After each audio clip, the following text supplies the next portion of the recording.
বাংলাদেশ যখন 1971 সালে স্বাধীন হয়, সেই স্বাধীনতা যুদ্ধে লক্ষ লক্ষ মানুষ যুদ্ধ করেছে, লক্ষ লক্ষ মানুষ প্রাণ দিয়েছে যুদ্ধে। অর্থাৎ দেশটি স্বাধীন করার জন্য কিন্তু লক্ষ লক্ষ মানুষকে এক কাতারে এসে দাঁড়াতে হয়েছে।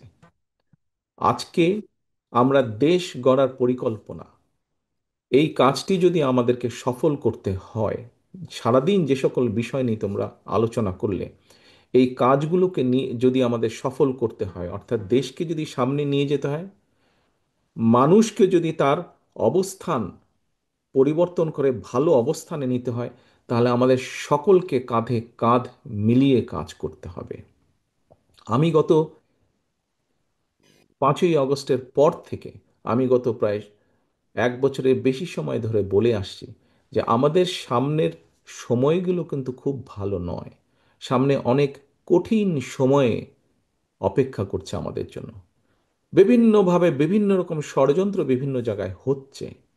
এই ষড়যন্ত্র রুখে দিতে পারে এই দেশের জনগণ, এবং এই ষড়যন্ত্র জনগণকে নিয়ে সাথে রুখে দিতে পারে বিএনপি, বাংলাদেশ জাতীয়তাবাদী দল। এই ষড়যন্ত্র এই ষড়যন্ত্র রুখে দেবার একমাত্র উপায় হচ্ছে গণতন্ত্র, গণতন্ত্র এবং গণতন্ত্র।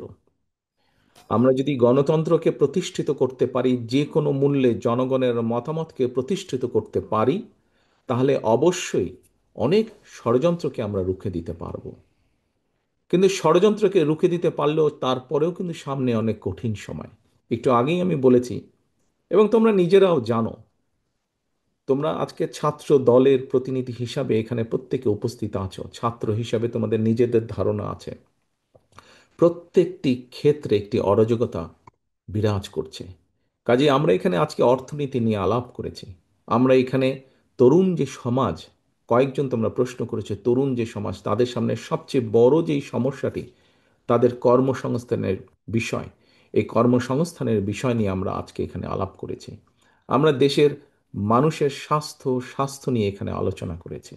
আমরা এখানে দেশের যে অর্ধেক সমাজ নারী সমাজ, এই নারী সমাজকে কিভাবে এম্পাওয়ার করা যায় এবং তাদের কন্ট্রিবিউশনকে সমাজের মধ্যে নিয়ে আসা যায়, এবং যেটার শুভ ফল দেশের অর্থনীতি, দেশের সমাজ ব্যবস্থা, পরিবার, স্বাস্থ্য সব কিছুর উপরে সে অবস্থা, শুভ অবস্থাটা পড়বে, কিভাবে সেটা করা যায় তা নিয়ে আমরা আলোচনা করেছি।